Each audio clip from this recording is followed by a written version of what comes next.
राधे राधे। ओम जय गंगे जय वरा। आज भगवान बराह का प्राकट्य दिवस है। भगवान बराह विष्णु भगवान के तृतीय अवतार थे, जिनका जो अवतार हुआ था वो हिरण्याक्ष के वध के लिए हुआ था। हिरण्याक्ष ने जब ब्रह्मदेव से वरदान लिया था तो उसने कहा था कोई पशु नहीं मारे, कोई नर नहीं मारे, लेकिन वो शूकर का नाम लेना भूल गया था और इसीलिए भगवान विष्णु ने शूकर रूप में अवतार लिया। भगवान ब्रह्मा की नासिका से वो उत्पन्न हुए थे। जब हिरण्याक्ष पृथ्वी को लेकर रसातल में चला गया, गर्भोदक महासागर में उनका युद्ध हुआ था और नासा भी ये रिसर्च कर चुका है और रिसर्च में बता चुका है कि गर्भोदक महासागर जैसा एक सागर है इस यूनिवर्स में। तो गर्भोदक महासागर में उनका युद्ध हुआ था। रसातल से वो वापस लाए, अपनी डाढ़ पर रखकर पृथ्वी को वापस लाए। अब डाढ़ पर रखकर लाए, साइंटिफिक बताती हूँ, पृथ्वी ना घूमती है अपनी धुरी पर, सभी जानते हैं। और उस समय भगवान बराह ने पृथ्वी को किस तरह से, उनका कभी फोटो देखिएगा, अपनी डाढ़ पर उसी तरह से स्थापित किया हुआ है जैसे पृथ्वी घूमती है। तो आप ये सारी चीजें देखिएगा। साइंस तो अब ये सारी चीजें बता रहा है, हमारे पुराणों में ये पहले से हैं, वर्णित हैं। पुराण पढ़िएगा आप, सब कुछ लिखा हुआ है। तो बराह पुराण में, पद्म पुराण में भगवान बराह के बारे में बताया गया है। अब वापस लाकर जो जगह थी जहां पृथ्वी को, वसुंधरा को स्थापित किया, वो सूरो सुकर क्षेत्र थी। अगले दिन भगवान बराह ने अपना शरीर त्यागा था। वो कुंड भी वहां पर है, हरपति गंगा है, कुंड है, और उस कुंड में गुजरात से, मध्य प्रदेश से, राजस्थान से, दूर दूर जगह से लोग आते हैं और अपनी अस्थियों का विसर्जन करते हैं, क्योंकि उस कुंड में भगवान का आशीर्वाद मिला हुआ है। भगवान बराह ने अपना देह त्याग किया है ना, तो उस कुंड में अगर आप अस्थि विसर्जित करते हैं अपने पूर्वजों की, तो वहां पर 2.5 दिन में रेणु बन जाती हैं, पानी बन जाती हैं, वो पानी में मिल जाती हैं। इसको भी साइंस जो है, सारे वैज्ञानिक रिसर्च कर चुके हैं। वहां पर हड्डियों का ढेर आपको नहीं मिलेगा। अब ये जय विजय कौन थी? जो जय विजय थे ना, यही हिरण्याक्ष और हिरण्याकश्यप थे। भगवान विष्णु के द्वारपाल जो जय विजय है ना, उनको सौनकादिक ऋषियों ने श्राप दे दिया था, क्योंकि भगवान विष्णु से मिलने नहीं दिया था। इसीलिए भगवान विष्णु ने अवतार लेकर उनका उद्धार किया, उनको श्राप मिला हुआ था। हर चीज के पीछे एक कथा है और एक लॉजिक है।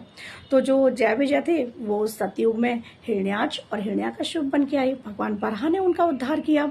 वहीं त्रेता में वो रावण और कुंभकर्ण बन के आए और प्रभु श्री राम ने उनका उद्धार किया। द्वापर में वो दंतवक्र और शिशुपाल बन के आए और कान्हा ने उनका उद्धार किया। तो इस तरह से ये सारी कथाएं हैं। भगवान बराह के बारे में एक बात बताना चाहूंगी, जो 9 अवतार अब तक हुए हैं, तो वो सारे 9 अवतार 9 ग्रहों से कनेक्टेड हैं। अब जैसे मत्स्य अवतार है, केतु को कंट्रोल करता है, नरसिंह अवतार है, मंगल को कंट्रोल करता है। इसी तरह से जो बराह भगवान है, बराह अवतार है, वो राहु को कंट्रोल करता है। राहु से हर कोई डरता है। राहु की महादशा में लोग पीड़ित होते हैं, क्योंकि करती भी है, इल्यूजन क्रिएट करता है। राहु आपके चार्ट में अगर अच्छी पोजीशन में नहीं है तो वो बहुत डिस्टरबेंस लाइफ में आपको देगा। तो उसके लिए आप सोरो सुकर क्षेत्र जाइएगा। ये मथुरा बरेली राजमार्ग पर स्थित है, जो हाईवे है, नेशनल हाईवे, वहां पर ये है। आप जाइएगा, गूगल मैप लगा लीजिएगा, आसानी से पहुंच सकते हैं। अलीगढ़ मंडल में स्थित है। तो वहां जाकर, दिल्ली एनसीआर वालों के लिए तो ये बहुत पास है, जा ही सकते हैं। वहां जाकर आप भगवान बराह का अभिषेक कीजिएगा। अभिषेक करने के बाद आप वहां पर नारियल का प्रसाद वितरण कीजिएगा। ऐसा करने से राहु कंट्रोल होता है और यूं राहु के साथ साथ वहां 9 ग्रहों का भी उपचार आपको मिल जाएगा। वहां पर सूर्यदेव ने भी तप किया है। सूर्य कुंड एक जगह है जहां पर सूर्यदेव ने तप किया था। भगवान बराह ने सूर्यदेव के लिए गीता का प्रथम ज्ञान वहां दिया था। श्री कृष्ण ने गीता का ज्ञान जो दिया है, भगवान श्री कृष्ण ने अर्जुन के लिए, वो बाद में दिया है द्वापर में। सतयुग में पहली बार भगवान बराह ने सूर्यदेव के लिए गीता ज्ञान दिया था। चंद्रकूप है वहां पर, उस पे बैठकर चंद्रदेव ने, चंद्रकूप जो है उस स्थान पर बैठकर चंद्रदेव ने तपस्या की है। चंद्रमा आपका कंट्रोल होगा। सूर्य कुंड पर तप कीजिएगा, वहां जाकर आप बैठिएगा, एनर्जी कनेक्ट कीजिएगा। आपका सूर्य अगर निर्बल है तो वो ठीक होगा। बटुक भैरव मंदिर है, वहां पर श्री यंत्र स्थापित है।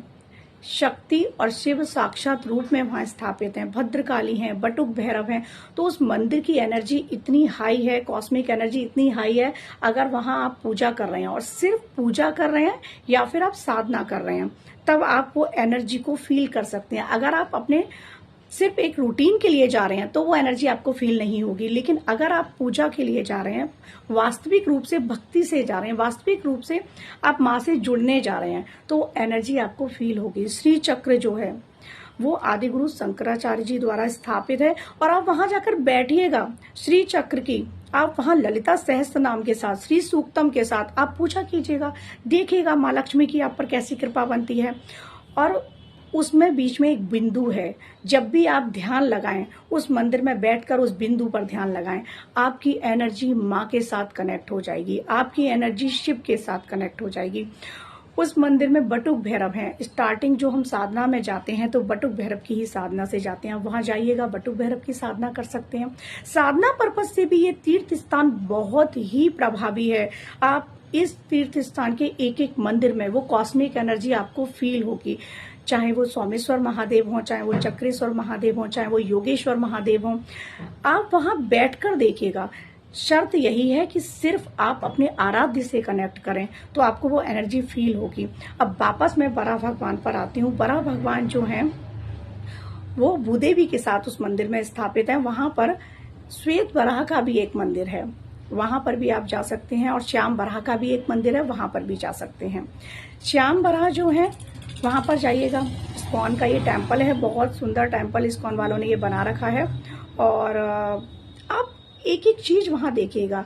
आप गंगा किनारे जब वहां जाएंगे तो मैं बार बार जैसा कह रही हूँ कि सिर्फ आप अपनी एनर्जी को, पॉजिटिव एनर्जी को कनेक्ट करके देखिएगा। अगर आप गॉसिपिंग के लिए जा रहे हैं, आप बातें करने जा रहे हैं, तब आपको वहां कुछ नहीं मिलने वाला। लेकिन अगर आप वहां पर पूरी तरीके से भक्ति के साथ जा रहे हैं तो आपको वो एनर्जी फील होगी। आपको अपने आराध्य वहां पर महसूस होंगे। वहां के कण कण में राम हैं, वहां कण कण में विष्णु हैं, कण कण में शिव हैं, वहां हर भी हैं और हरि भी हैं। तो अगर आप हरि और हर दोनों को चाहते हैं, साथ में शक्ति की कृपा चाहते हैं, तो सूरज सूकर क्षेत्र जो स्थान है वहां पर जरूर जाएं। सोरो सूकर क्षेत्र में भगवान बराह की मोक्ष स्थली, जैसे मैं बार बार बता रही हूँ, है। आप वहां जाएंगे, वो एनर्जी को आप फील करेंगे।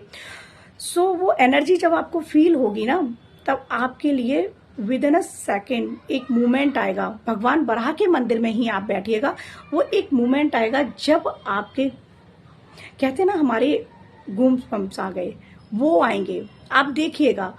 लेकिन शर्त वही है कि आप अपने आराध्य के साथ कनेक्ट हो जाओ। अब यहाँ पर एक चीज और बताना चाहूंगी सबके लिए। भगवान बराह के मंदिर जो है वहां पर आप जाकर शाम को वहां पर आरती होती है, उस आरती में शामिल होइएगा।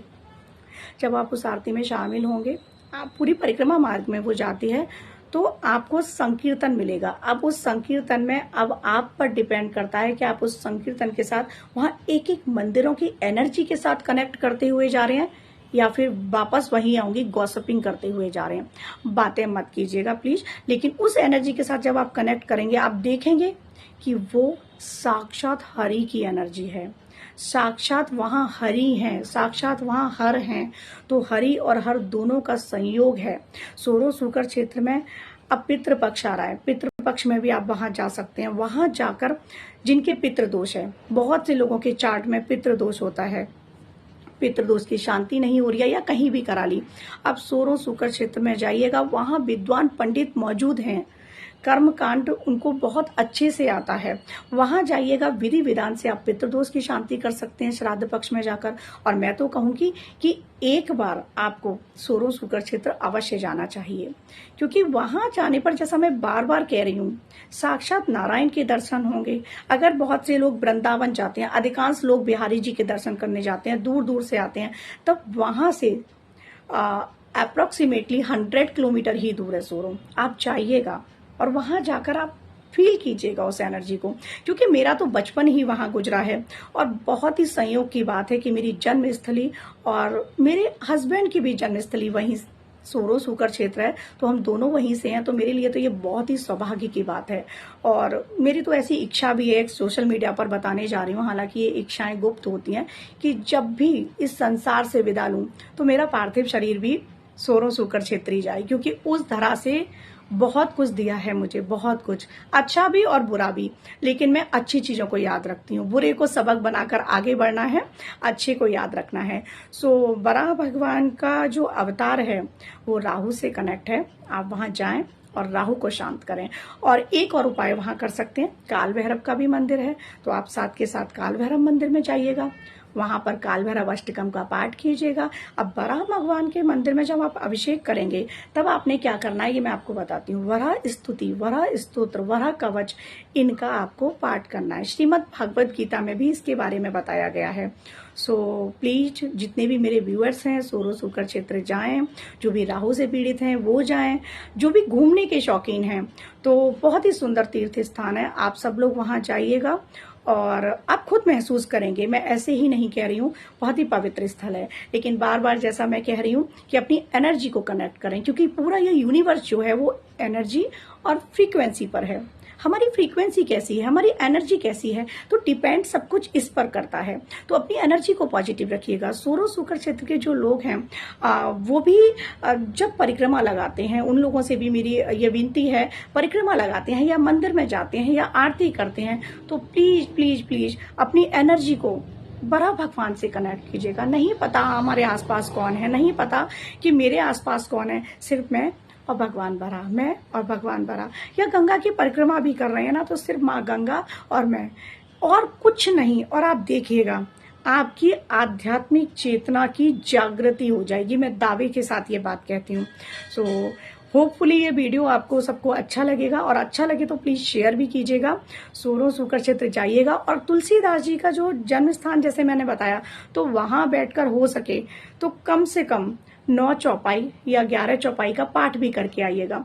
बहुत शांति का अनुभव मिलेगा आपको। राम रक्षा स्तोत्र का भी पाठ कर सकते हैं। जिन लोगों का स्वास्थ्य ठीक नहीं रहता है, और वहां जाइएगा, गंगा किनारे तुलसीदास जी का जो स्मारक वहां बना हुआ है, वहां बैठिएगा और आप राम रक्षा स्तोत्र का पाठ करें। वहां पंचमुखी हनुमान जी का मंदिर है, दक्षिण मुखी हनुमान जी का मंदिर है। आप हनुमान जी के मंदिर में बैठिएगा, बजरंग बाण और हनुमान चालीसा के पाठ कीजिएगा। मैंने जैसा कहा ना कि हर ग्रह का, हर समस्या का समाधान है। आप करके तो आइए, एक बार जाइए और करके आइएगा, फिर आप अपने जीवन में चमत्कारिक बदलाव खुद देखने को आपको मिलेंगे। सो होपफुली आपको वीडियो अच्छा लगेगा। और आज भगवान बराह के प्राकट्य दिवस पर सोचा कि कुछ अच्छा आप तक पहुंचाऊं, कुछ अच्छा ज्ञान दे पाऊं। सो मैंने ये ट्राई किया और आप लोगों तक ये वीडियो पहुंचाया है। ओम जय गंगे, जय वराह, जय श्री राम।